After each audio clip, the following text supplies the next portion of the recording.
Yeah. Hello, everybody. I don't know if I am audible. Are you hearing me? If anyone here hearing me, just let me know. I'm not. I'm not sure if I am clear yet. Please let me know if I am clear. Please. I'm sharing the link with people. I should be clear, right?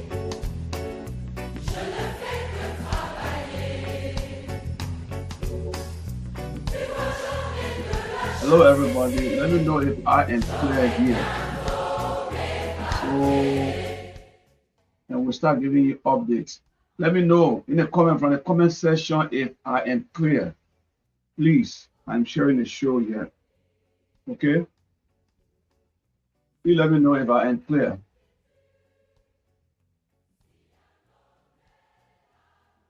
Welcome, everybody.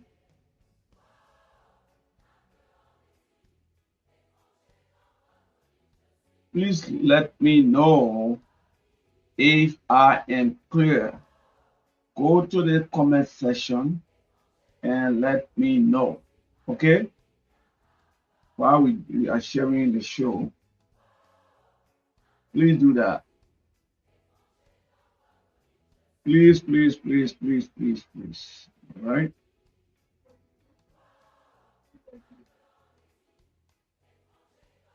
Let me know if I am clear. All right?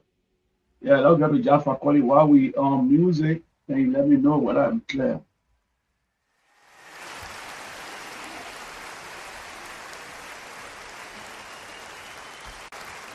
Am I clear?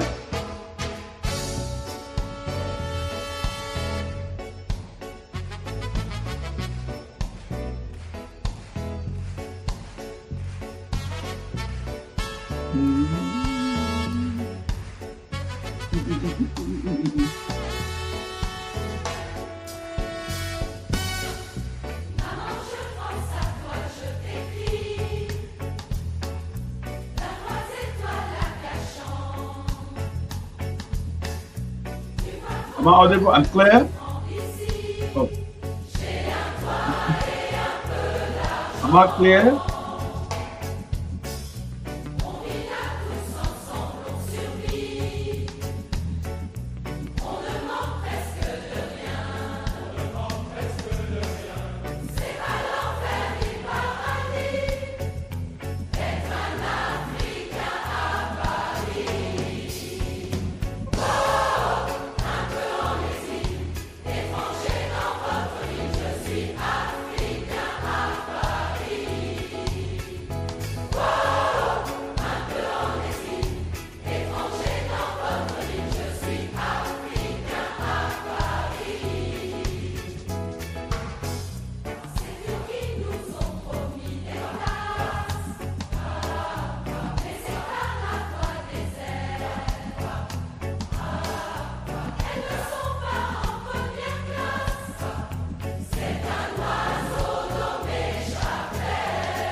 All right, everybody. Thank you for coming in. We're about to start with a fresh conversation here today. Today, I have some good friends. We'll be inviting a few people here, and we'll be talking about the motherland, Liberia, and then We will be giving you some global updates, and you know what is going on right now. You know exactly what is ongoing right now. Nobody can deny the fact that Iran and the U.S. with Israel at war. And not only that, that war is for every one of us, not just the U.S. and Israel and Iran. So we'll be talking about that, and we'll be giving you some. Of course, that's the only one we have right now to be giving you. That will be Al Jazeera. I am not sure. I don't believe them 100% because Israel is censored, meaning nobody can do video recording over there so easily or do photographing from any scene. If you do that, according to what we know, they arrest you and found you guilty, you will be in prison for some good amount of years before you get a picture from Israel or video. So I believe things are not fair. It don't just fair like that because this is a war and everybody want to know what is happening because a lot of people have their family members in Israel and both in Iran. Why is it Iran will be giving you information from their state or from their country, and then Israel refused to give video recording or photo to people to take out of the country? So that should be your concern. For me, I call that delusion. These people are not fair. They are liars and they are murderers. That is why they don't want you to know what is happening in Israel. Because if you know everything is okay, why would you hide information from people? So they hide information from us because they are hypocrite and they are liar. They don't want you to know what exactly is happening in that country. That's bad. That's what Israel is doing. So I mean, quite recently, everybody know the development that we have come across. We have the U.S. President, Donald Trump. I don't know. I don't know for what reason. He kept bullying everybody. President Trump, he kept bullying everybody, bullying people, causing problems everywhere. Now, the problem is just getting bigger. The problem is getting bigger every day. So where are we, citizens of the United States? Where are we? Yesterday, there was a big demonstration in the U.S. But, you know, many of these media, the Fox, the CNN, the NBC, all these media, most of them have been bought. They've been used by politicians. Politicians use them to accomplish their mission. All the media that are in the United States, majority of them. I don't know if which one is not bought, but if you think you're gonna keep watching American news like Fox, all these news, they don't bring you truth, they bring you lie. So we, that the follower of these media, we are confused as to why they are not bringing on the reality. They keep giving you lies, misinformation. When you come on apps like TikTok, YouTube, and other social media accounts, you see different information from what they are giving you. I mean, those American media organization. So don't rely on it. Don't rely on these media in the United States. They are liars. Look, let me tell you,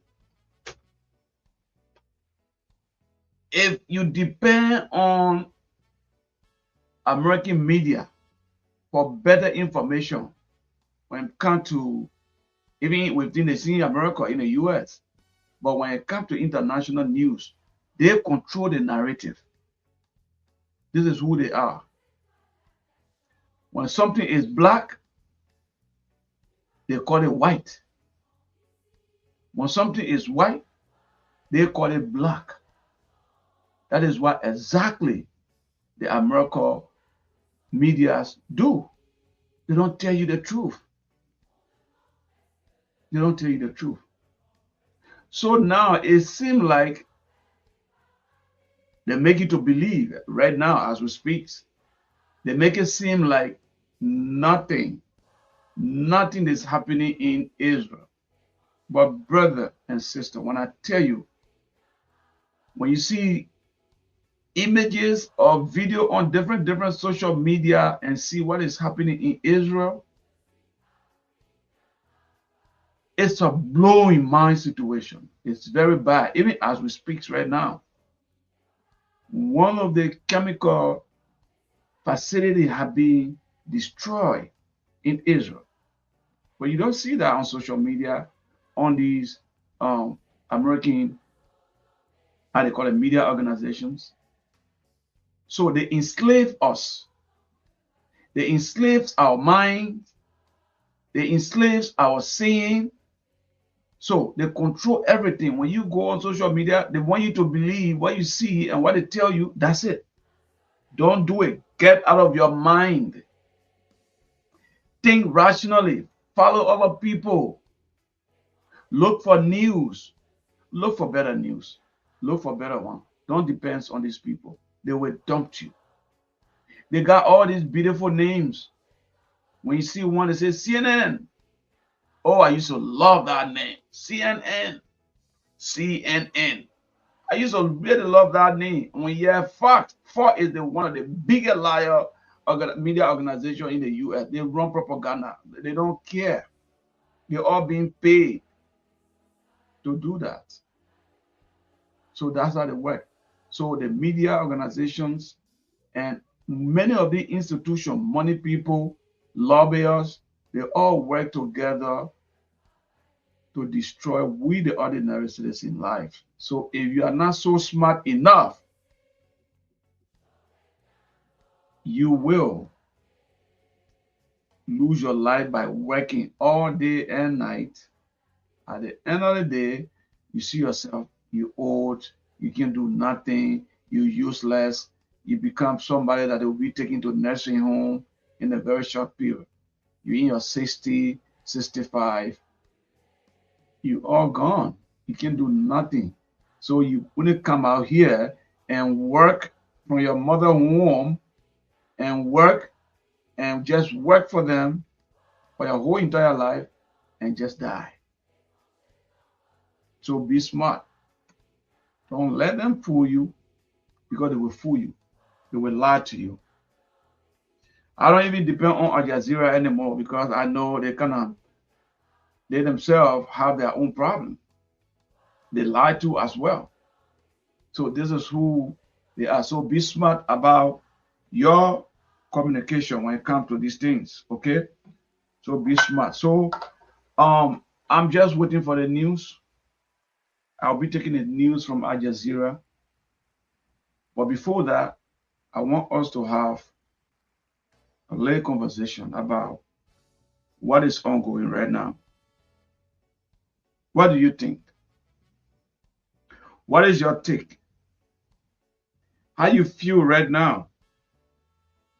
The U.S. is at war. And what war is this? We look for this war. Our president looked for this war. He brought this war to us. And to be frank,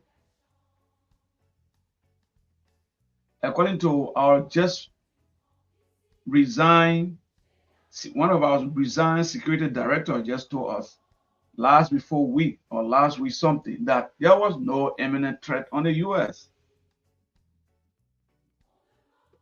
But why we have to go to war? Why? See the hard work in this country. See how the people of these nations are suffering. People don't sleep homes. Some people got 2-3 jobs. They are working at the same time. Their taxes they pay to live their life. And see how many dollars, how many amounts that this country lose every single day on this unjust war.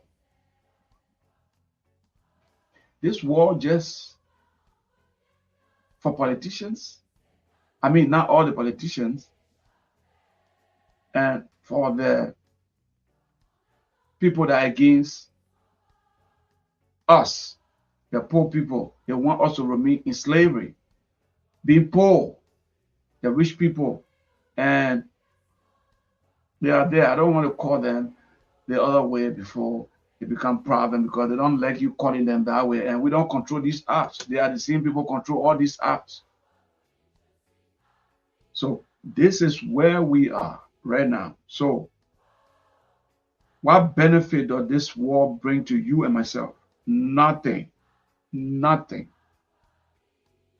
This war is only for the rich people, those criminal politicians, and their children. They're not going to benefit the U.S. So the prayer right now, how can this war come to an end? How can this war come to an end? Now this war is like a cancer. It's spreading everywhere like a wildfire. And then when you hear one of the leader, they come on air, they only tell you a big black fat lies. Like I hear from one of the pastors, he said fat lie. They lie to us. They keep lying. Trust me. So this is where we are. So I'll go to the Middle East. I'll give you some little details from the Middle East right now. We have lost so many things out there, but they are not giving you the facts. So I will leave that. And then I will just talk about what we see on social media and what is giving you from the US here. Few of our militaries are injured.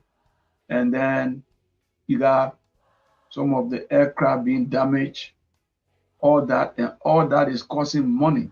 And the bigger thing about this is that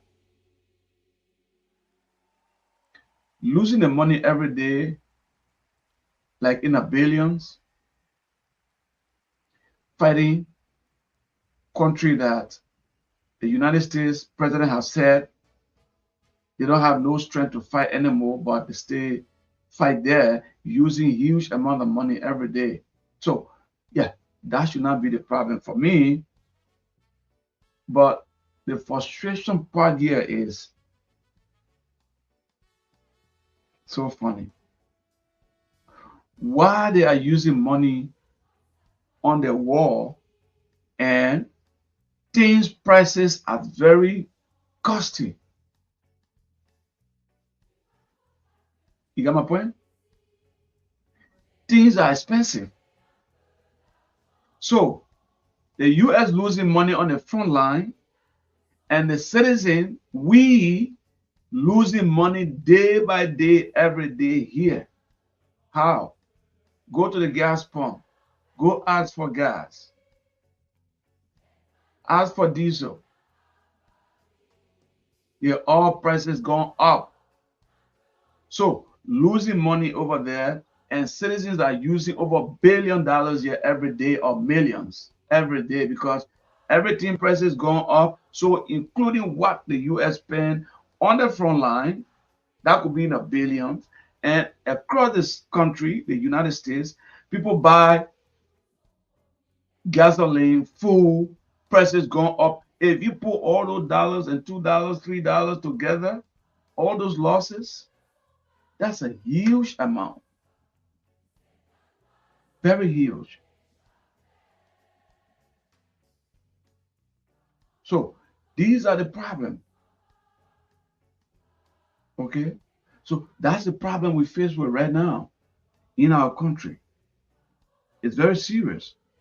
So yesterday we were on a program yesterday, and our program, I got in a call from here.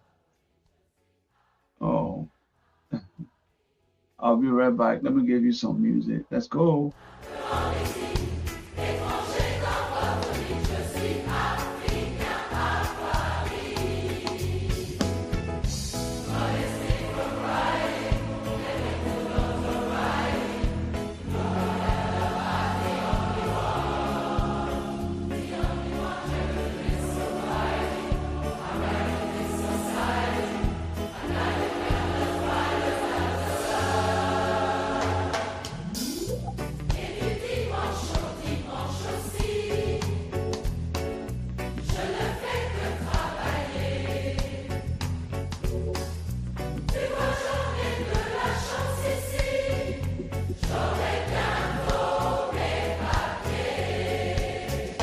Oh yeah, right there. So I'm back here.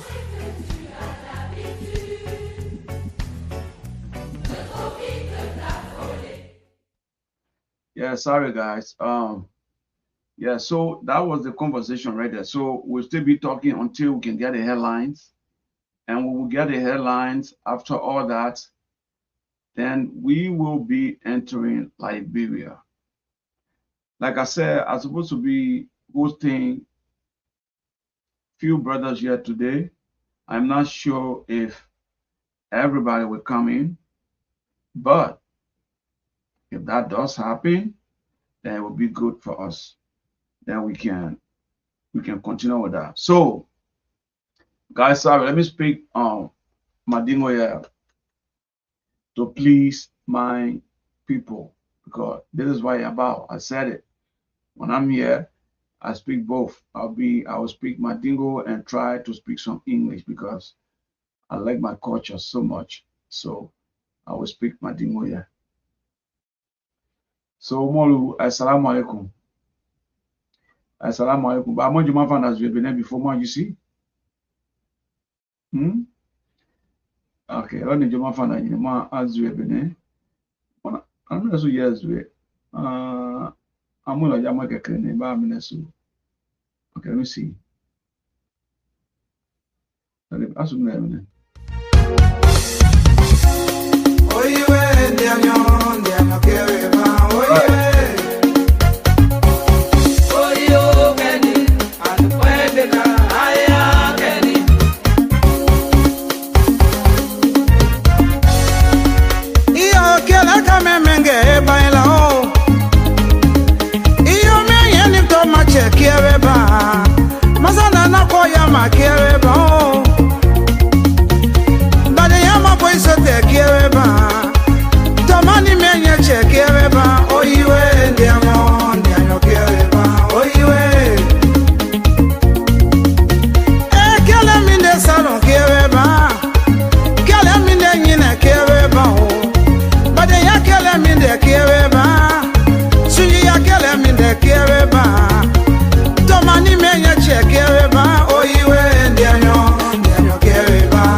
I am a wadianande, I kill him in the salon, carry bon.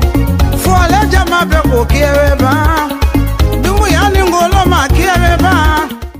of course. Music mini amala lajine kumami lo ni lajine ni LIBERIA dana amala woko lo de ala nde kre baba mute tibina to mani manya wote lajine dana ami lajine kono wo music ile mini sito juma fana nande alala anande peace ni ko anande peace ko mina jate sila kabo ko ay bealo ay ka kere ka o music ile teni bo abe ke butu o music mizu eni kumilo ni kwa even though other to mani manya wote about you can say that a lot familiar. So moi kele komi moi masake mini blobla loni moi kemo hangrinda mini mo kuna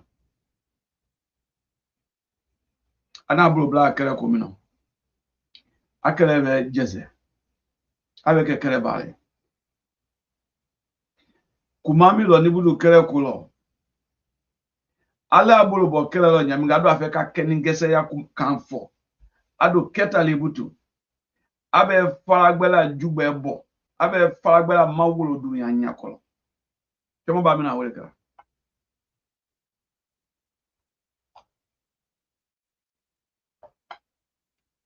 abe to adabayala abe to amasinya nina ani line de slamaluka nyaminga because wodi kola le kuno anata le wala ni fakanata kwala atole Mr. Win Mr. Ganya kwala afeka Ganya kobelo so abeto bengalila ate maroyala abeto bengalila abiti bemolilu koka jana bemolilu koka una fala ya ko ikato ya bengalila kana ki benu koka ko iwe okra ko iwe bo itamashi ya koka ko enumie na ni mote sia na sayanye nui alabatolera mota jama na kono mote monya nyini na modu te na maranya nyini na moye so alu ya wuya fo kumalo ko wuri ya fe ka foso ni mo fala dan ka dunya ka bendunya koka ka mo America jama na bo ani fana ni asinyo usinyo alabule so a difference mi jina na Africa we fire ni eran ni wulu te alabule alabu ni lu wulu ni alule sini yorokere no o na fa temina komi alu ni alabulu wote wokosu temine alabu ni mu yae na ni asini alabula makajama na da fe no ani makankono mafo makankono mo le wi afola de mo siamale makan mo li siamale makan alamadia la siamale makan bato la siama ala ni alala adote mana buluma wo mo luye wa aya masa musine ay kuna wusiama beke munafikun wusiama beke flanga fo masa na muto masida kula na kono uslama we wo place ileta ado ate alabu ni ukre no de ali nu farafinu ay molo akasia farafinu lo fana afarafi utale ale arabu ni ube na ebe gbasi butu pesa kere adru ta fe ka sialu ye malo sia yawe mi dekara alula alute alale me eta fe ka tunya me fuye sialu la kolo sialu wulu ya folale la ilaha illallah muhammadu rasulullah mona lumi afa moja masuna ale mole suni mote wole fala mo wo ku makrene fala mo wo kai makrene fala ado fane di alabulo ko ina kafo abade sosu mo sosu wa fra le mabudu ko la ilaha illallah muhammadu rasulullah ko weki ibade mali abe jiri kre na ebelo mina kenewa Rani moru shiaru awa fa la ilaha illallah rasulullah mina kene suna mo ibana wolo balule alule kititerale ala mina fa ko mo me fa la ilaha illallah rasulullah ko weke ay dole ba ay bani wolema so arabu ni mu sini arabu la wusia madajuro lewe aya fe ka ave ani falagbe mu ni kwana kande mu munafikun falagbe kande mu because I mean ala kande mu ju mako disbeliever ani munafikun kwa ebe gbasite gbe sankre na ebe dundo jahannama ebe session clean ko disbeliever mu lande alala ani mu na to la slama yalo ale nu kafiru ba la kasla marutinya grupu flawo ko ube plastic cleaner amudo ka arabu ne mu mani wuri plastic wala alu ni kafirilu ala ko nyuma balilu le bala ko kakari mamolu kele ay hangri siyo nuta kititerale ala le kititerale anafa yama ko mo ba la ilaha illallah rasulullah ko ibade ne wolo ifade ne wolo jeri kre na elo alu wi bana wolo kwa te woko ale masakre mbedo ko ni ka suye ay ke kafiri sulele o ay ke slama sulele o ko ne ka kile makwi ba suye na I wuri ilo woni mo me afa la ilaha illallah rasulullah ani irena kafiri subie na buto ay timena leo ile ka yera mako kafiri le wole ko amasiri ila na afa ka kafiri ala buku wa na asube ka tina ku wuri o woni mo me afa la ilaha illallah rasulullah jena fi sayani minde moneni e wuri kafiri suye ba mo me afa la ilaha illallah rasulullah iblato we eni we ka ba de mare alamina we na kafo ku yiwoke ibi bana woma donc ita mo fata ko ile ni islam aru kere ile ni ala ko nyuma baliru den ko ka islam aru kere nuke de bla arabu ni zu le ko I seen the foi ma wi a for ka kere la jere ke ka islam aru sanda ya dunya fambe aya mo arabu ni mulu we ni na mo arabu ni alu le islam ya sanda nyala a daily cause. If you see all these noise behind Muslim today, the Arab God leaders, they are the problem. Because they side with people that don't believe Allah. They side with people to condemn the Quran. Because everything is in the Quran. Everything that got to do with our existence here, in and out, everything is in the Holy Quran. It's easy. You don't have to sit in class to know all that, but listening to people that read the Quran and interpret the right way. Why?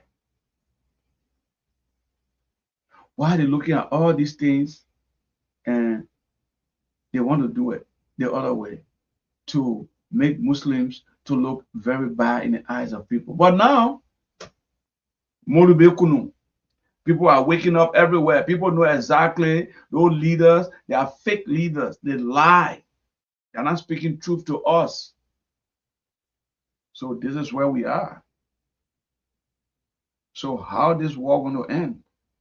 Now they are trapped. They cannot expel the United States from their place. They can.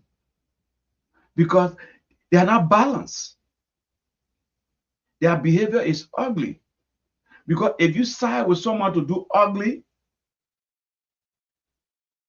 the both of you did it together. And then now it reached to a point it choke you and you want to retreat. You want to get out. How the Saudian going to get out the hands of the United States? They can. They have been bought already. They are the end. They are the end of blinking. And now they create feeling for themselves like Iran is their enemy. Iran is not an enemy. But they have to create a feeling to appease their they're the puppets and their masters. So the people, they bring the Shia and Sunni things to separate us. Don't do it. Don't be bothered by that. Don't. Kadinya.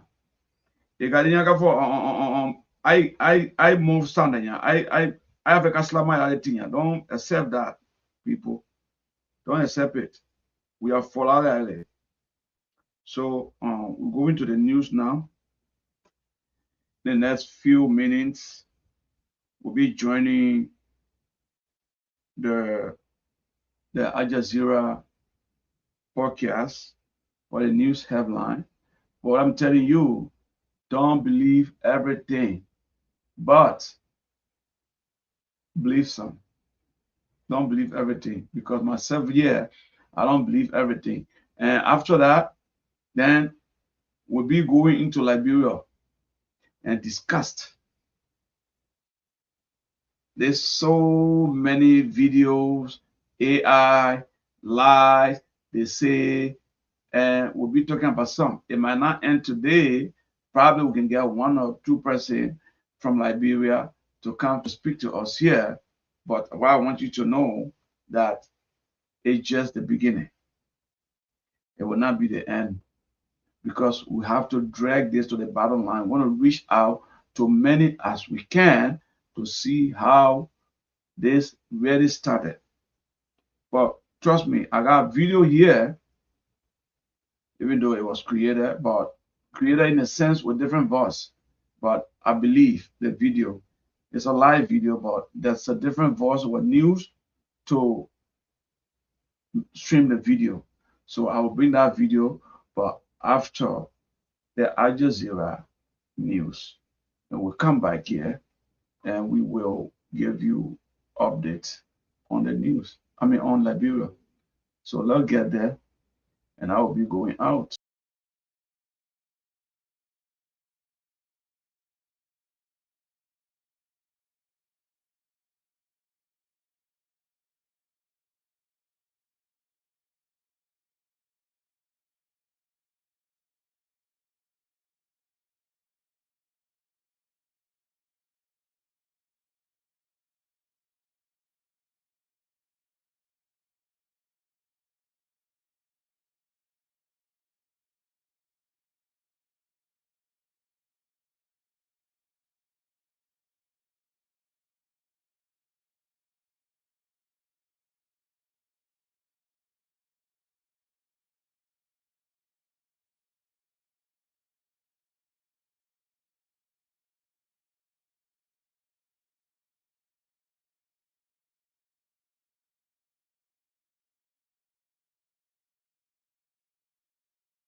Iran's government tells Al Jazeera is conditions for ending the conflict.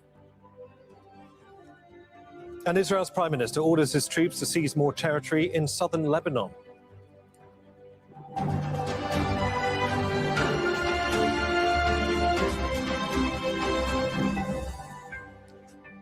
Good to have you. The Speaker of Iran's parliament is accusing the US of plotting a ground attack despite publicly engaging in diplomatic efforts to end the war. Mohammad Bagher Ghalibaf's comments appear to be a sign of Iran's mistrust of any negotiations. And in the past few hours, Israel says it's launching attacks on the Iranian capital, Tehran. Loud explosions have been reported there and in several other cities.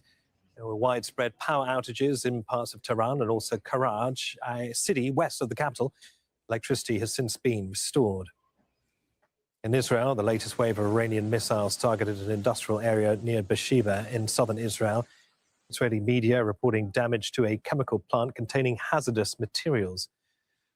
While those tit-for-tat attacks are taking place, there's a diplomatic push.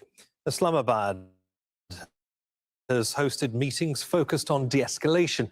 Foreign ministers from Saudi Arabia, Turkey and Egypt are attending. Pakistan says both Iran and the US have expressed confidence that Islamabad can facilitate talks. Let's take a look at that statement from Iran's parliament speaker accusing the US of preparing for a ground invasion. Mohammad Bagher Ghalibaf has said the enemy openly sends messages of negotiation and dialogue while secretly plotting a ground attack, unaware that our men are waiting for the American soldiers to enter on the ground so they can rain fire upon them and punish their regional partners. We are aware of the enemy's weaknesses and clearly see the signs of fear and terror in the enemy's army. We are live in Washington, D.C., Ramallah and Tehran. Ali Hashem is in the Iranian capital. So firstly, Ali, any more news on the impact of these latest strikes? And is it now apparent that power has been restored in those areas that were initially affected? Yes, actually, power has been restored in most of the areas. The deputy minister of energy said that the substations were activated in Karaj and very limited areas in Tehran. Now they're working on restoring electricity completely. So this happened, just for the context, this happened after several airstrikes, massive sounds here in Tehran, towards the west, in the city of Tehran, and also in Karaj, which is adjacent to Tehran in another province, and towards northeast. There have been also several strikes reported.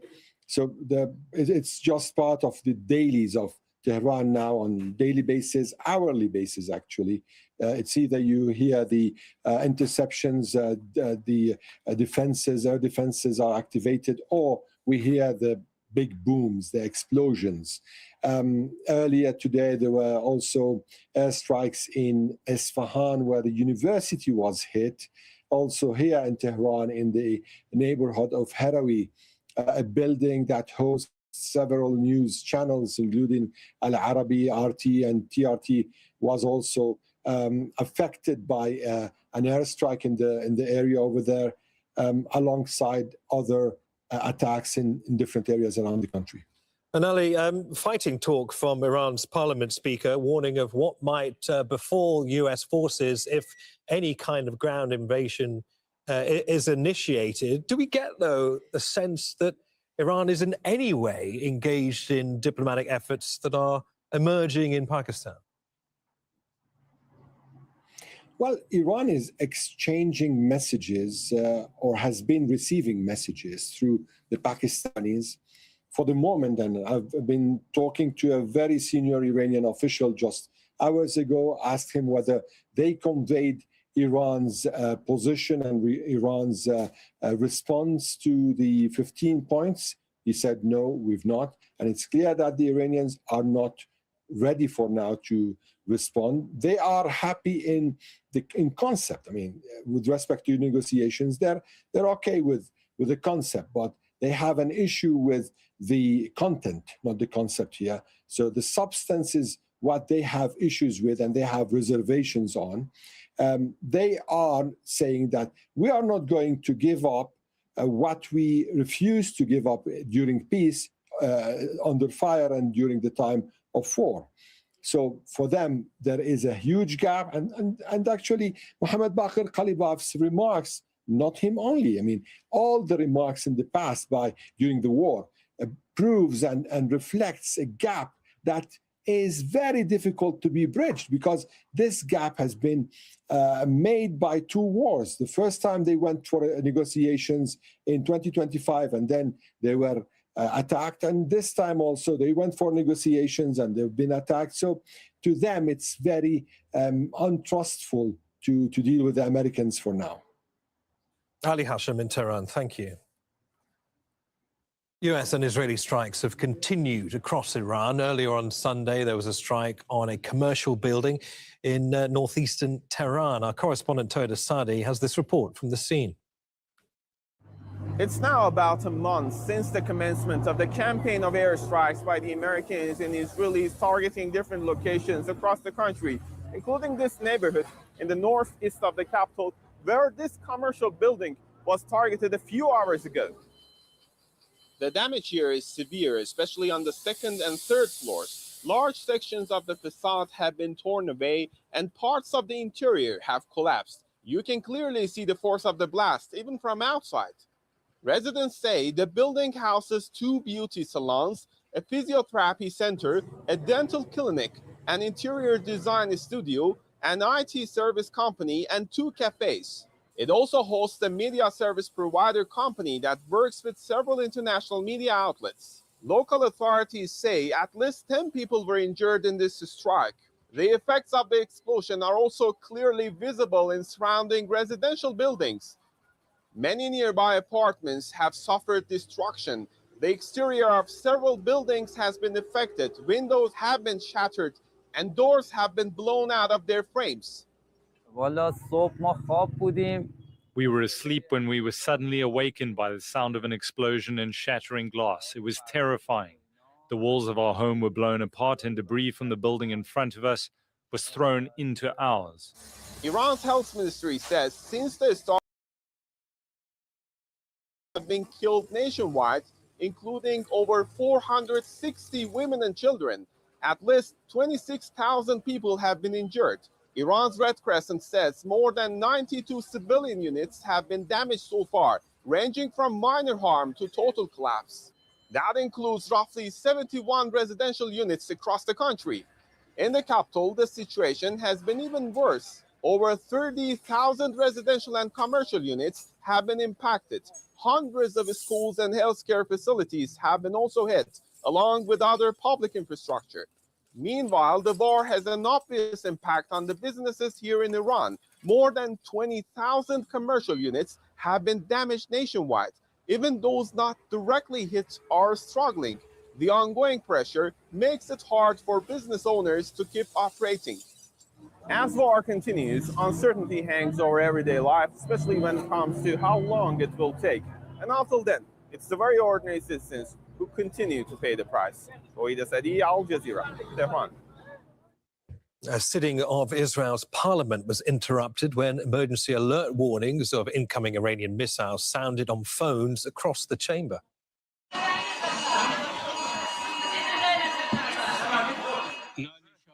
A parliamentary debate on the country's budget had to be postponed as a result.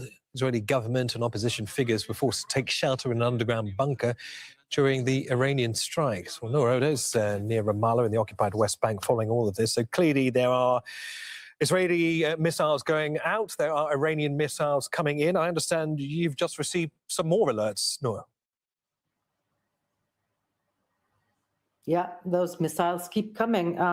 Neve, in my phone, we have, there are several apps, but in this app, you can see all those warnings. And we just received about a minute ago a warning for the southern Negev, for the Dead Sea and for the southern occupied West Bank, where it's believed Israel has some air defense batteries. Now, the missile that was directed towards Jerusalem, which forced those members of the Knesset into a bunker, it seems, has been intercepted, or it fell outside the borders of Israel, outside the occupied West Bank as well. But we don't know where these might fall, because this is an early warning. So there's about 4 or 5 minutes before the missiles enter Israeli airspace. And this has been going on. This is, I think, volley number 12. I think, I'm trying to remember, but volley number 12 perhaps from Iran. The volleys from Hezbollah, of course, are relentless. They keep coming, and those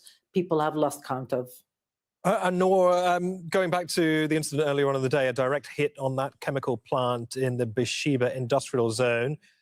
You reported earlier that that risk has now been contained, but is there a sense on the ground that Iran is intentionally tightening its attacks around Israel's most sensitive strategic sites, given that Beersheba is the gateway, isn't it, to the Dimona nuclear research area? Right. Well, look, the only thing that we know about what Iran is hitting is cleared by the Israeli military censor. And usually the Israeli military censor only clears incidents where civilians were involved, or in this case, where there might be implications for public health. So neither Israelis nor we know the full extent of what is happening in terms of those strikes. But certainly when you hear the rhetoric coming out of Iran that the retaliation will be in kind, so Israel hits factories, Iran will attempt to hit factories. Israel hits power plants, Iran will hit power plants. And we saw that in Haifa, we saw that in Ikhdera, and so on. We saw the attempt to hit Dimona as well when Israel hit a nuclear facility. So that kind of tit for tat, Niamh, is quite unnerving, especially for ordinary Israelis. Now, Israel has one of the most sophisticated air defense systems in the world, but it's not 100%, and it's also not infinite. These missiles and their stockpile are running critically low, and Israel is, per reports in Israeli media, rationing the use of its more sophisticated systems like the Arrow system, and others using other systems which have not succeeded in all incidents, as we saw in Dimona, where David Sling was used, in Arad as well, where widespread damage was reported earlier. And Noor, talking about those tit-for-tat attacks, Reuters is quoting the International Atomic Energy Agency saying that on Sunday that Iran's heavy water production plant at Kondab has been attacked and has been taken offline. So clearly Iran factoring in exactly where it targets in response in Israel. Casting the net wider, Noor, Houthi missiles are now coming from Yemen. They're joining the Iranian volleys and volleys from Hezbollah. We've seen shrapnel falling as far as the West Bank. What impact is it happening on the ground there? And what sort of joined-up coordination, if any, is there between the Israeli and Palestinian authorities? Well, no joint coordination that we are aware of, at least, Niamh, but certainly for Palestinians in the occupied West Bank, this is unnerving. First of all, Palestinians have no early warning system. They don't have a warning system to begin with, unless they download the Israeli app. They have nowhere to go, even if they know that the missiles are incoming. There are no public or private shelters in the occupied West Bank, and Israel shoots down or attempts to shoot down these missiles as they cross the occupied West Bank. So the shrapnel has been splintered and has been reported all across the occupied West Bank, a few meters from where we are here near Ramallah, a few meters from my own home and the home of my colleagues as well. And that is really worrying. That's also why schools have not gone back in the occupied West Bank as well. All the kids are still studying online, and Palestinian authorities are issuing more and more instructions as to how to deal with these shrapnels, what to do in case there is contamination because of the attacks on Dimona, on Beersheba and on areas like that. So Palestinians bearing the brunt, but really having very little, and not just say, but very little by way of what to do about all of that, all of this, and the danger that comes with it. Niamh. Okay, Noor, many thanks for that, Noor. I'm near Ramallah. Let's go to Teresa Bernau, who's in Washington, D.C. Teresa, you've been listening to all of that from our correspondents in the West Bank and Tehran. Clearly no sign of any kind of de-escalation. Nevertheless, the US president is claiming on Truth Social that Iran is begging for a deal and that negotiations are going very well, although we know Tehran's publicly mocked Donald Trump for negotiating with himself. So where exactly are we?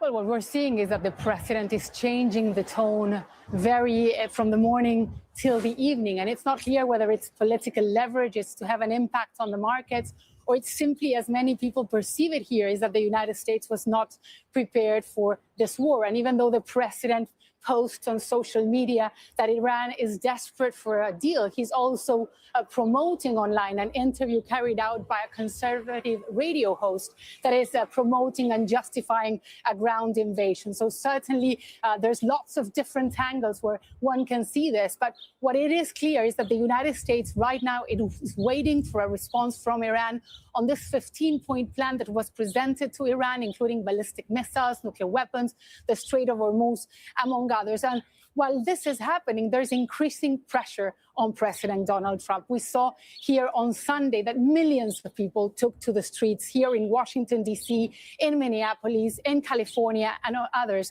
Millions of people complaining about what they say are the expansion of the presidential powers, complaining and chanting against the immigration crackdown that is going on, but also protesting against this war that is going on. And it's not just about foreign policy, but it's also about the impact that this war is having here in the United States, with the price of gas going up about $1 for a gallon, the price of the cost of living, among other things. So suddenly there's lots of uncertainty about what is going to happen. The president's popularity has suffered. A latest poll showed that it is around 36%.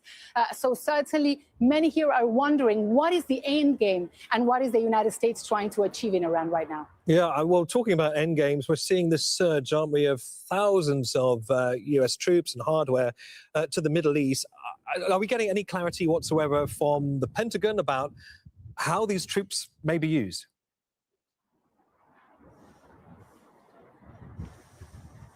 Well, we heard Marco Rubio last week saying that ground operations were not necessary in Iran right now. But what we're seeing on the ground is completely different. It's seeing that thousands of soldiers are being deployed. We know that, for example, the USS Tripoli, which is an amphibious ship carrying over 3,000 Marines and sailors, has already arrived to the Middle East. Another unit coming from California with around 2,000 Marines from Special Forces is also heading to the Middle East, accompanied by 3 warships. The 82nd Airborne Division also, it's a unit that can be deployed just in 24 hours anywhere in the world. And there's speculation that is going to be deployed in the next few days to the Middle East. So suddenly, thousands of soldiers are heading to the Middle East. The Washington Post is reporting on its front cover that the Pentagon is considering ground operations. And what they're describing is that it would involve special operations, but also the regular army operations, probably involving what is known as Kharg Island, which President Trump has referred to as the jewel of the crown, mostly because it is the place where Iran exports most of its oil and other coastline areas. So as these talks are ongoing, there's lots of speculations what these forces are going to be used. But certainly, while the talks are ongoing and President Trump says that he's hopeful something will come out of it, at the same time, there's lots of speculation that there is another plan like it happened in the past. That's a concern, isn't it? Teresa Bo in Washington, D.C., thank you. On the issue of negotiations, talks have wrapped up in Islamabad between the foreign ministers of Saudi Arabia, Turkey, Egypt and Pakistan. The country was hosting Saudi, Turkish and Egyptian foreign ministers with a focus on finding a diplomatic path forward to ending the war in Iran. The foreign minister held a very detailed and in-depth discussion on the current regional situation. We also discussed the possible ways to bring an early and permanent end to the war in the region. The foreign ministers expressed concerns that the ongoing conflict is extremely unfortunate for its devastating impact on lives and livelihood across the wider region. We agreed that this war is not in favor of anyone and would only lead to death and destruction. The unity of Muslim Ummah in these challenging times is of utmost importance. Osama bin Javed has more on the progress of those talks from Islamabad. I think we can call them baby steps because that this is the second round of such negotiations which have taken place between these four sides. The earlier one was in Riyadh, and now they've done their first day, and they're also holding a second day of negotiations tomorrow with a number of meetings lined up throughout the day.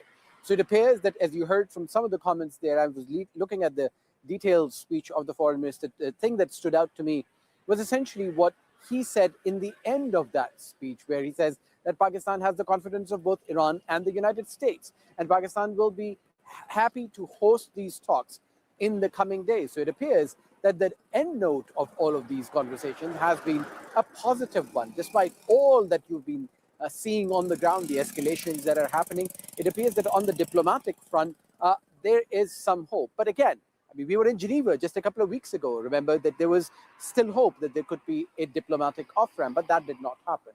Iran still says that it has been attacked twice by the Americans and the Israelis when it went to negotiation. So there's a lot of confidence that needs to be built.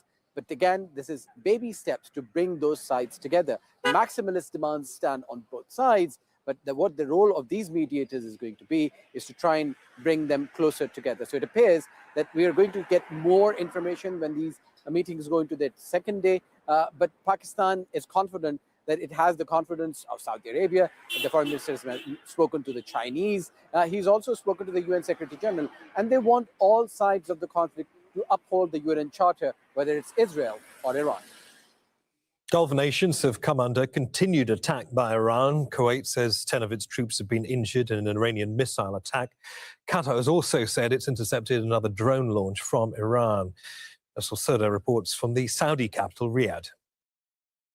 The Kuwaiti Defense Ministry saying that in the past 24 hours, so Kuwait has been subjected to 14 ballistic missiles and 12 drones, and several of them have hit a military camp.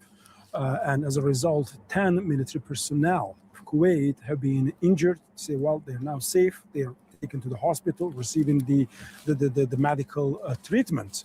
And the Kuwaiti authorities are now saying that since the beginning of the war there has been 2 cruise missiles, 307 ballistic missiles, and 616 drones targeted, aimed at Kuwait.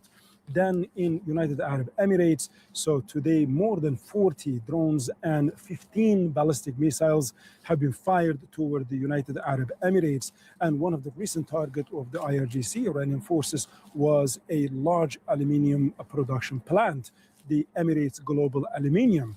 And it has the world's longest production line of the aluminium with the production capacity of 1.3 million. And now the Emiratis are saying that the number of the ballistic missiles since the beginning of the war that have been fired toward the country are more than 400, and at least 15 cruise missiles, and then nearly 2,000 drones. So these are huge numbers. Israeli Prime Minister Benjamin Netanyahu says he's ordered the military to expand the security buffer zone in southern Lebanon. He said the decision is aimed at strengthening security along the border following attacks by Hezbollah. And in Lebanon, I have now instructed the military to further expand the existing security belt in order to finally thwart the threat of invasion and to keep the anti-tank missile fire away from our border. We eliminated thousands of Hezbollah terrorists, and above all, we eliminated the enormous threat of 150,000 missiles and rockets, which were intended to destroy Israeli cities. But Hezbollah still has a residual ability to launch rockets at us, and what I discussed today with the commanders here is ways to eliminate this threat as well. Back here. Well, Israel's forced evacuation orders across southern Lebanon have displaced more than 1.2 million people. Many are sheltering in schools and other public buildings in the capital. Among them are more than 300,000 children who are being denied an education. Thank you. Tony Cheng reports from Beirut. You can see. Some children say school feels like a prison. I can For see. Zahra and Well, thank Cynthia, you. it's a Welcome, sanctuary. buddy. Their classrooms have become their homes, their beds hidden behind stacks of piled up desks. With 100,000 other people, they fled their homes in southern Beirut after evacuation orders from Israel, forced to listen as their homes are pounded by Israeli strikes. And also the bombs is very, very scary. Like Alright. waking up Let me and check in studio and you see hear who that. are supposed to be And talking. everyone starts to scream Let me and see kids how many start anymore to are there. cry. Like I wanted to see at night what's gonna happen. It's very hard. We have a few more minutes. Others fled from southern Lebanon, forced out of areas by Israeli evacuation orders, warning them to leave or be killed. The number of displaced people across Lebanon is now 1.2 million, and that's just those who've registered with authorities. Heba fled with her sons and little else. They're now living on the floor of a school in Beirut in what's become a terrifying routine. When they hear the sound of shelling, at first they get scared, and then they get depressed and anxious. And now they've become used to the idea of war because of the number of conflicts we're having. Across the country, 300,000 children are now without education. Their schools either turned into shelters for the displaced or abandoned. And it's not just a few weeks of missed classes. Many children are showing signs of deeper psychological trauma. The kids in this shelter do actually have activities. There's noise and smiles and fun. But there's also a frenetic energy going on here, a hyperactivity that suggests the trauma of the last month has really had an impact. A group of children sing a song welcoming the head of the charity Save the Children in town for a visit. She's concerned about the real damage being done by this war. When we talk about the war, we talk about it from a geopolitical perspective, but behind all of that, there are millions of children across the region who are getting their childhood robbed. As Israel pushes further into Lebanon, the chances of people getting home soon diminishes. Another generation of Lebanese children whose lives are on hold. Tony Cheng, Al Jazeera, Beirut. Yemen's Houthis say they've launched a second attack on Israel, warning of more strikes in the coming days. Their involvement risks further widening the conflict, as Juliet Ago explains. After weeks of threats, Yemen's Houthis have entered the war, launching attacks against Israel in support of Iran. The group controls most of northwestern Yemen and the capital, Sana'a, and a significant portion of the coastline on the Red Sea, a vital corridor for global trade. The Houthis' involvement comes as Iran is maintaining its effective closure of the Strait of Hormuz, where about 20% of global oil supplies transit. Now the Iran-backed group is threatening military action in the Red Sea if the waterway is used for, quote, hostile operations by the US and Israel against Iran. The corridor handles roughly 12 to 15% of global trade. The Houthis have proved they're able to strike targets far beyond Yemen. In 2022, they launched missile and drone attacks at Saudi Arabia and the UAE in response to their involvement in Yemen's civil war. One of the targets was Saudi Aramco's fuel storage facility in Jeddah. This is the aftermath of that attack. They also carried out significant attacks in the Red Sea in response to Israel's war on Gaza and in support of Palestinians. The group targeted commercial ships linked to Israel and even hijacked at least one vessel. The fear now is that if the Houthis make good on their threats, it could further disrupt the global economy and worsen the conflict.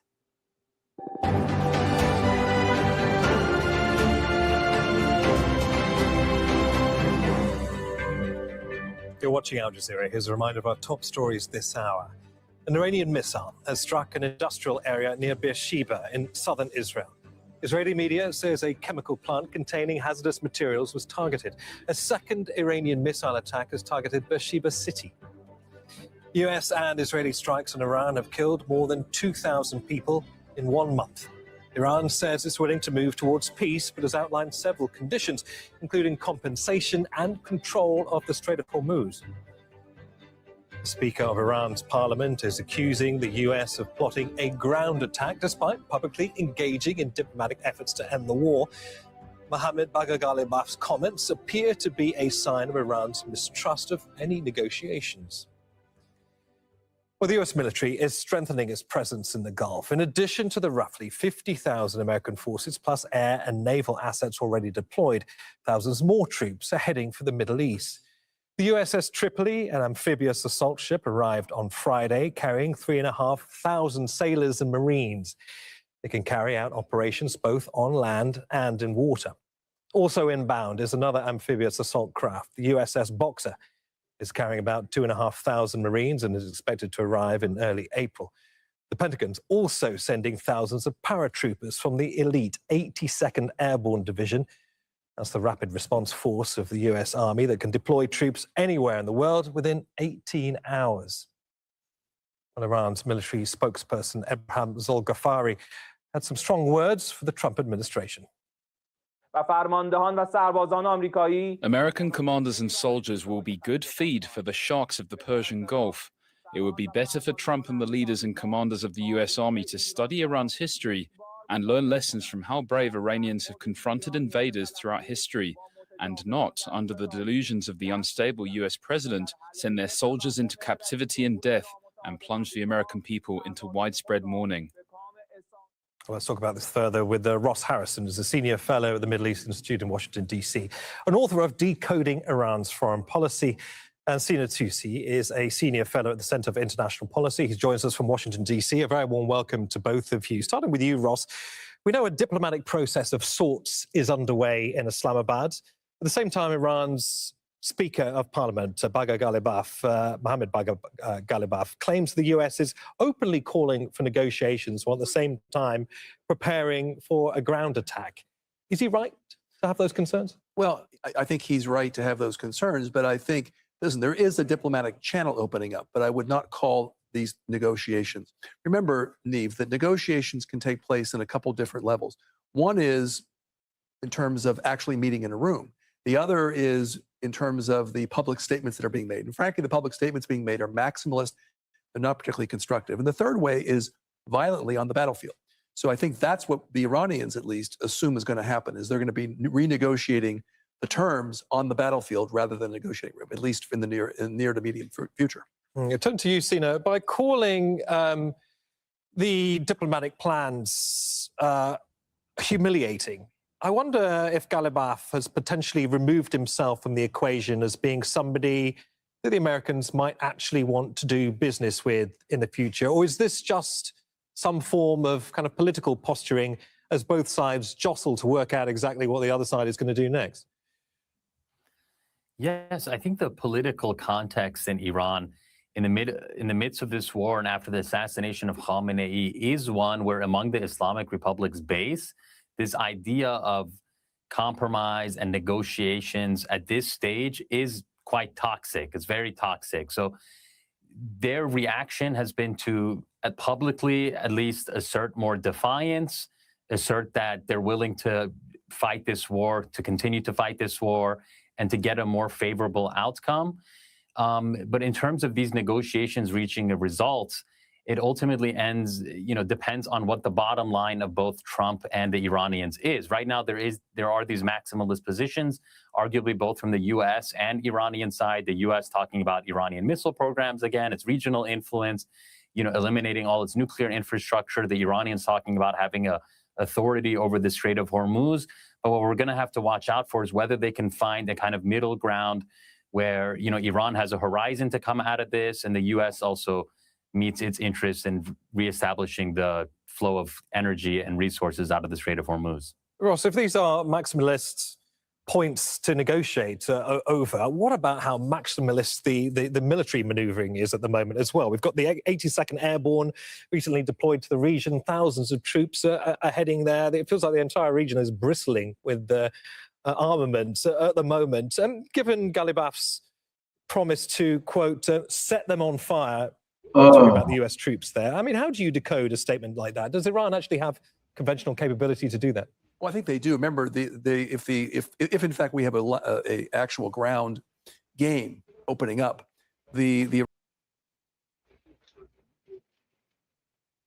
So I think I want to go ahead. The people that are supposed to join me, I think they have I have some issue with them coming in right now. So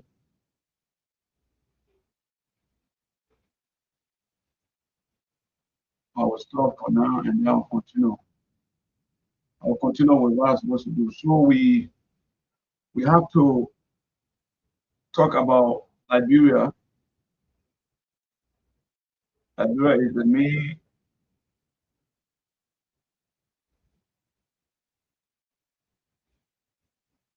I want to talk about Liberia a little bit. What's really happening in Liberia right now? I mean, okay, Liberia. All the noise we have been hearing quite recently. Now I want us to go to Liberia, right there. This place. So, as you all know, quite recently, what have been happening in Liberia, I really wanted to get my guests here for us to discuss this, but sadly, I can't get him right now. So, I would like to come talk about it a little bit before I can get my people to come. So, what is happening in Liberia? Why is it that every young people, majority of our young people, want to be so arrogant? Thank you, nephew. I see you. Why the young people, majority of our young people, including some old people, why they say want to remain arrogant? After all the suffer, all the war, all the destruction that Liberia went through, but you still have people older age and ages have the audacity to think about war all the time. What benefit us in war? Now, some of you will be speaking, oh, Guinea take our land, Guinea want take our land from us, Guinea want take your land from you. Some of you are speaking, even some of your land, you get your land right now. Some people's property was taken away. You got it? And the whole country business now, you want it to put on your head, yet you don't have government. Like brother country. And somebody village or somebody town.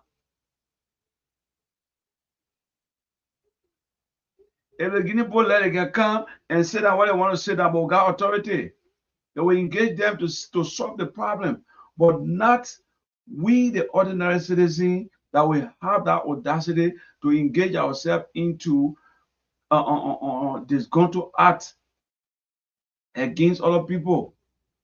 The matter of fact, the poor king, they didn't beat nobody, they didn't threaten nobody. From what we are seeing, they didn't grab nobody. And then we start claiming that the poor take some land from Liberia. They say we destroy with the Liberia. What can we learn from the past? What can we learn from the past? Our behavior, I think some of you think our behavior or your behavior is the best behavior, to be so discontrol. When somebody act, you want to act. When somebody touch your shoulder, you want to stab a person's mouth. That's the same situation right now we're talking about. Just piece of a spot. Do you remember you and myself running away from our Liberia yesterday? Our own country, like we were enemy to our own country. Everybody run away from the country. You think about learning business? Eh? So when Guinea come and say, oh, they're taking half of the land, and we know very well enough for them, so we should fight them. It will not be negotiated to say, no, this can't be like that, and we solve it easy. We that suffer in the war, we're supposed to learn the lesson. But if we encouraging the young people of these days to get involved with looking about aggression, then we will not have a better place to stay. I mean, the young people can flee and go anywhere, but you with the old people, where we going to be? Will you bro go on exile because they're fighting war? Thing that you know will not help us. Why are you encouraging? Why are you encouraging these kind of things? Eh? Before we continue the conversation, I'll bring this here. This is Liberia border. And this border, if I'm making a mistake, this is where the whole thing have started. This is where the whole thing has started. So I want you to watch this video. I don't know. I have not watched this video yet. I just saw it and then I want to play it. But what mean I'm playing it for is for us to see our own attitude. This might not be the main video that started from the border, but this one, I just want to try and see if we perform better in this video with everyone. So I will do that. Let me see if I can get a play and then get the volume. Yeah, the volume up. What started as a border misunderstanding is now raising serious concerns about security between Liberia and Guinea. Reports from communities along the Liberia-Guinea border say armed Guinean soldiers crossed into Liberian territory and even raised the Guinean flag on what Liberians say is their land. The situation quickly escalated when local Liberian youth armed with machetes, sticks, and other tools confronted the soldiers and forced them back across the border. But the story didn't end there. The next day, the Guinean soldiers reportedly returned, and sporadic gunfire was heard in the area.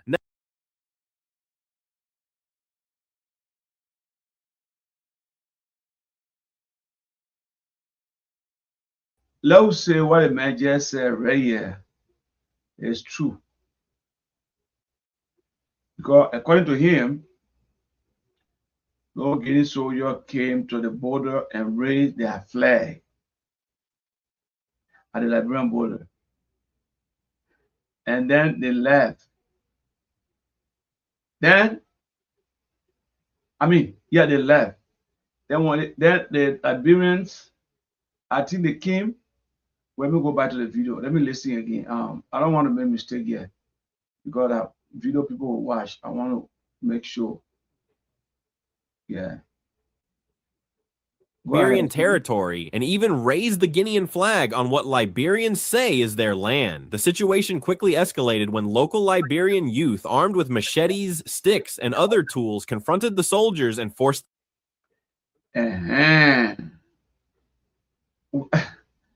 Whether he's saying the truth or not, the man said when the Guineans raised their flag at the border, then Liberians, civilians, they were having guns, cutlasses, and other harmful materials in their hands. So that alone make those Guineans to flee from the border on the scenes. Okay? So that's what he's saying. So now, let me come back and let's listen. Them back across the border. But the story didn't end there. The next day, the Guinean soldiers reportedly returned, and sporadic gunfire was heard in the area. So, after they did that, the Guinean fled, they left the place, then they didn't stop there. The next day they came, and then they heard gunfire from the border. These are military people. These are military people. So, what are you trying to say? I think there was a provocation. Our people provoke these people, acting like authority, because we don't used to it. We don't obey our leaders. We feel so lawless. And this is why I want to take this everywhere, and everybody will not take that out of bully. Our arrogancy. So the Guinean left. They went the next day, they came back. And when they came back, what happened? I'll continue the story.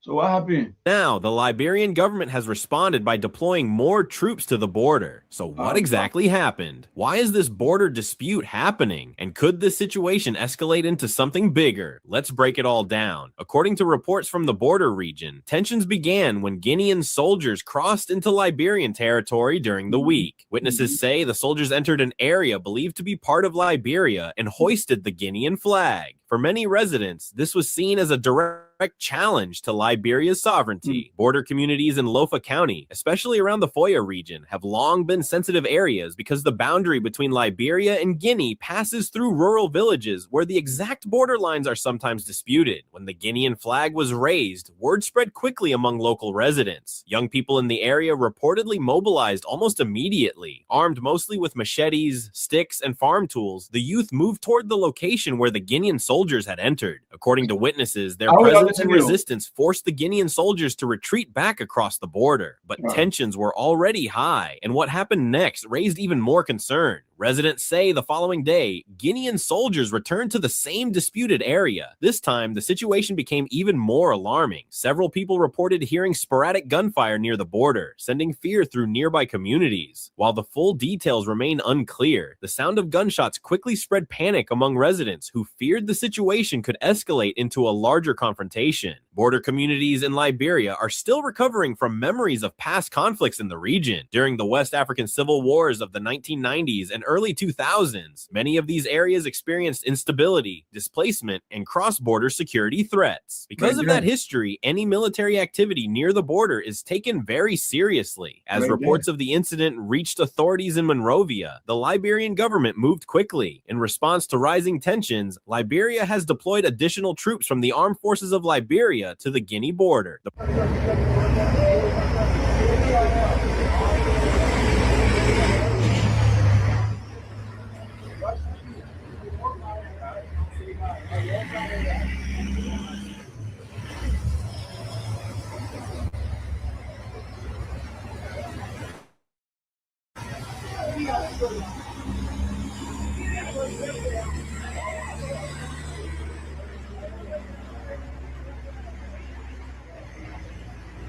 purpose of the deployment is to secure Liberian territory and prevent further incursions. Government officials say the troops will help maintain peace and protect communities living near the frontier. I want to say to all that you did what any patriotic citizen would have done yesterday.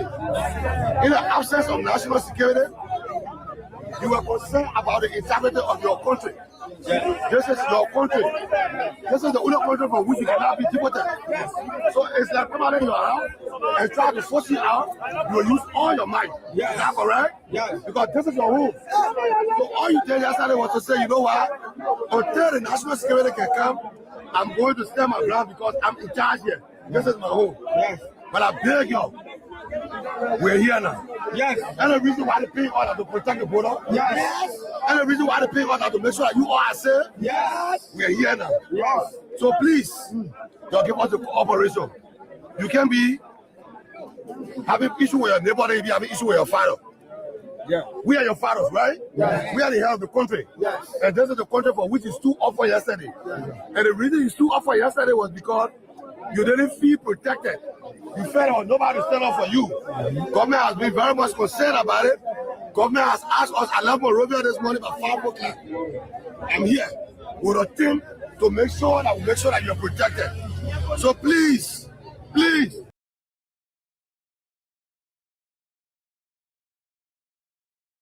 I don't want to see one of you getting hurt. If anybody has to get hurt, it should be your protector, all right? Yes. Because that's why you're paying your taxes for. They motorcycles, your radio story. There's small quota you bring it right across the border, you're paying taxes. The reason you're paying the taxes to buy the uniform and to pay me to make sure you're protected in events like this. Yes. We're here to protect you. Yes. Please support us in protecting you. All we want you to do, stay in the back. Stay in the back. Military patrols are expected to increase in the affected areas to ensure that the situation does not spiral out of control. At the same time, Liberian authorities are reportedly working through diplomatic channels to address the issue with Guinea. Border disputes between neighboring countries are often handled through negotiation rather than confrontation. Both Liberia and Guinea are members of regional organizations like ECOWAS, which encourage peaceful resolution of disputes between member states. Still, the situation highlights how sensitive border issues can be. Border disputes in Africa are not uncommon. Many national boundaries were originally drawn during the colonial era, often without considering local communities, geography, or traditional land ownership. As a result, some border regions remain unclear or contested even today. In rural areas where forests, rivers, and farms stretch across borders, communities from both countries sometimes claim the same land. This can lead to tension, especially when security forces from one country enter areas that residents of the other country consider their territory. In the case of Liberia and Guinea, both nations share a long border stretching through mountains, forests, and villages. Most of the time, the border is peaceful, but occasional disputes have happened in the past. That's why communication between the two governments is critical in moments like this. For now, Liberia's decision to deploy troops appears aimed at preventing further escalation. The presence of soldiers can help reassure local communities that the government is protecting its borders. At the same time, diplomacy will likely play a major role in resolving the issue. Discussions between Liberia and Guinea could help clarify the situation and prevent similar incidents in the future. Are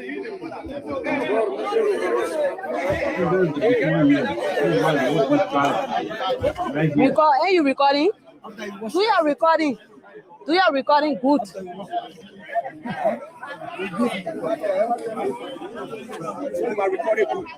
Substantial evidence. Because in a court of pre-competent jurisdiction, you must produce evidence. Yeah, stop it.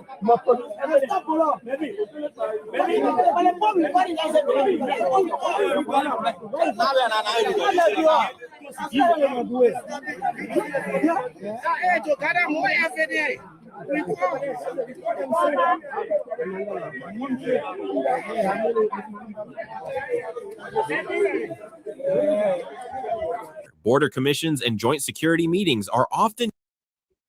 Yeah, so why are you looking at that? At the border right there, and I was just showing you. So what you see here,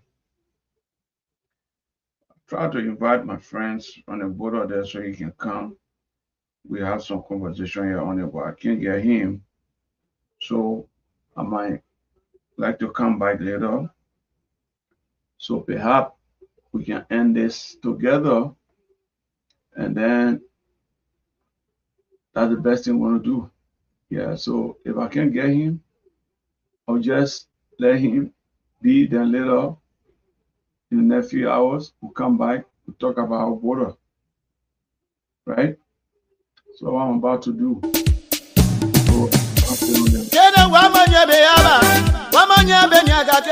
One more freedom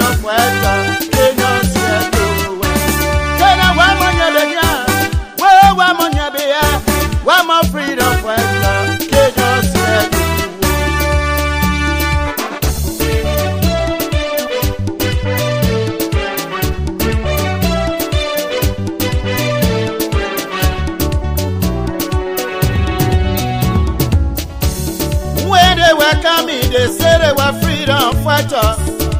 When they were coming, they say they were liberators. But when they kill their crime, they change their mind. When when they kill their ground, they change their mind. What kind of people they so? They are freedom fighters. What kind of people they so? They are freedom fighters. You freedom fighter, you raping our women. They are freedom fighters. Freedom fighter, you killing our children. They are freedom fighters. Freedom fighter, you destroying our country. They are freedom fighters. Ayo, ayo, ayo, ayo, ayo, ayo, ayo, ayo, ayo, ayo, ayo, ayo, ayo, ayo, ayo. Ayo, ayo, ayo, ayo, ayo, ayo, ayo, ayo, ayo, ayo, ayo, ayo, ayo, ayo.